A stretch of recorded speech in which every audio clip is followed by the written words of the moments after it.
கிறிஸ்துவுக்குள் பிரியமான சகோதர சகோதரிகளை இந்த நாள டிவைன் வேர்ட் மூலியமாய் உங்களை சந்திப்பதில மிக்க மகிழ்ச்சி. வாழ்க்கையை வெறுப்பான சூழ்நிலையில ஏன் வாழணுன்ற நிலைமையில நீங்க இருக்கிறீங்களா?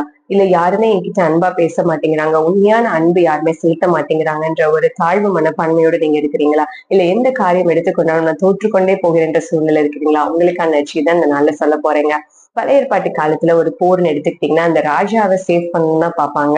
ராணுவ தலைவர்கள், குதிரை வீரர்கள், போர் வீரர்கள், ஜனங்கள் எல்லாரும் தங்களுடைய உயிரை மாய்த்துக் கொள்வாங்க. ஆனா அந்த ராஜாக்கு சேதம் இல்லாம சேஃபா பார்த்துக் கொள்வாங்க. செஸ் அப்படின்ற ஒரு கேம்ல பாத்துட்டீங்கன்னா கூட அதுடைய ரூலே ராஜாவை சேவ் பண்ணும் அப்படின்னு சொல்லிதாங்க.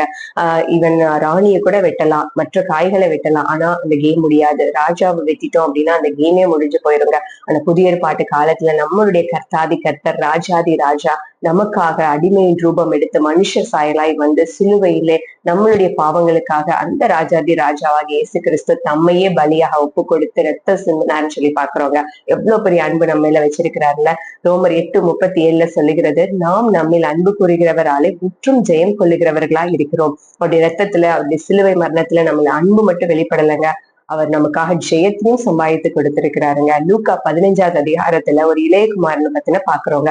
இளையகுமாரன் தன் தகப்பன் இடத்துல தன்னுடைய ஆஸ்தியை வாங்கி கொண்டு தூர தேசத்துக்கு போய் எல்லாவற்றையும் செலவழித்த பின்பு பன்றியின் சாப்பாடு கூட அவனுக்கு கிடைக்காத சூழ்நிலையில இருக்கும் பொழுது புத்தி தெரிந்து தன் தகப்பன் இடத்திற்கு வரணும்னு நினைக்கிறான். அதுவும் எப்படி, என் தகப்பன் என்னை வேலைக்காரர்ல ஒருத்தரையாவது வச்சுக்கலாம் அப்படின்னு சொல்லிதான் நினைச்சு வரான். ஆனா அந்த தகப்பனும் அவனை திரும்ப குமாரன் ஸ்தானத்துல வச்சு அழகு பார்த்தாருன்னு பாக்குறவங்க. இந்த அதிகாரத்துல அதை நீங்க வாசிச்சு பாத்தீங்கன்னா அது எழுதியிருக்கிறோம். இதுல 3 காரியங்களை உங்களுக்கு முன்பதாய் வைக்க விரும்புகிறேன்.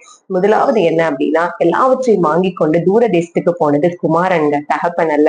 நிறைய சூழ்நிலைகள்ல நம்ம புலம்பிக் கொண்டிருக்கிறோம், இயேசு என்னை விட்டு தூரம் போயிட்டார், எனக்கு பதிலே சொல்ல மாட்டேங்கிறாரு, என்கிட்ட பேச மாட்டேங்கிறாருன்னு இருக்கிறவங்க. ஆனா அப்படி இல்லை, நம்ம தான் அவரை விட்டு தூரமா இருக்கிறோம். அதை நினைவில் வைத்துக் கொள்ளுங்க.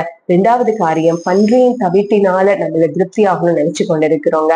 உலக பிரகாரமான காரியங்கள்ல இருக்கிறத வச்சு போதுன்னு சொல்லிட்டு நம்ம இதுலயே திருப்தியாய் வாழ்ந்து பழகி கொண்டிருக்கிறோம். அப்படி இல்லை, நமக்காக ஒரு பெரிய விருந்து, ஒரு கொழுத்த கன்று அடிக்கப்படுகிறதுன்னு சொல்லி மறந்து போகாதீங்க.